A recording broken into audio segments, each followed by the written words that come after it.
Alors, une autre question importante, c'est l'entrée en fonction. Alors, il y a beaucoup d'études qui indiquent que c'est un moment clé. Ce n'est pas facile, c'est un moment difficile. Alors, une Canadienne, une Québécoise, No, a en fait résumé toute une littérature qui montre une évolution des enseignants en cours de carrière. J'ai pris ce modèle-là, il aurait pu prendre un autre, c'est parce qu'il est assez récent, enfin il y en a des plus récents. Il est un peu idéaliste pour la fin, mais il y a quand même quelque chose, toute une série de choses qui sont correctes. On peut dire que les enseignants, avant de commencer, en règle générale, rêvent d'un métier, et donc No qualifie cette phase du métier rêvé, imaginé, on le voit très beau, on l'idéalise. Pendant la formation initiale, eh bien, le futur enseignant va subir l'influence de forces externes et va en quelque sorte modeler sa représentation en fonction de la formation.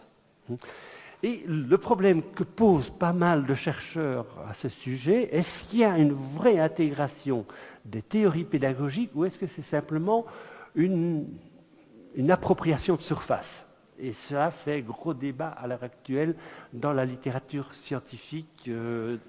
Sans doute que ça dépend des modes de formation, mais quand la formation est purement académique, quand les enseignants n'ont pas le charisme de Andy Hargreaves, eh bien, ça reste peut-être plus superficiel que profond.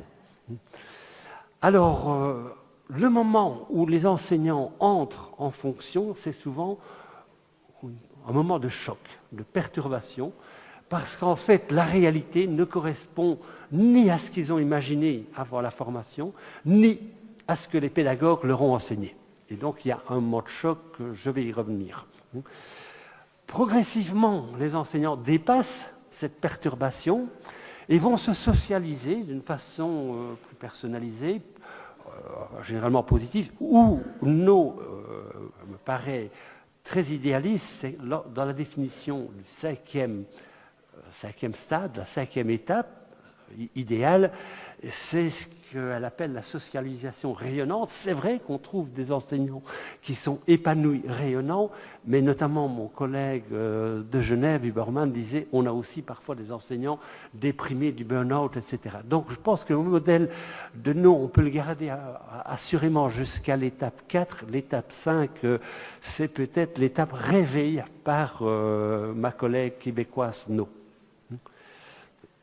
Alors bon, le choc de la réalité, je pense que c'est Alexandra qui m'a ajouté cette diapositive qui est moi je crois, pas besoin de longs commentaires. Pas besoin de longs commentaires.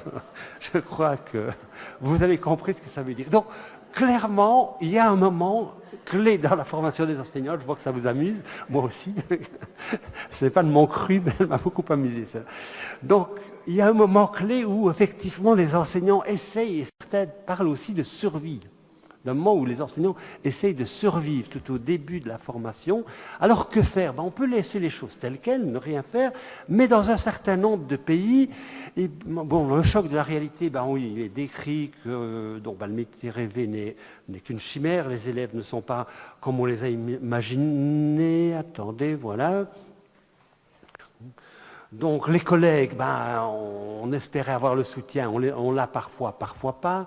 La réalité résiste à mon idéal, ça ne se passe pas comme ça.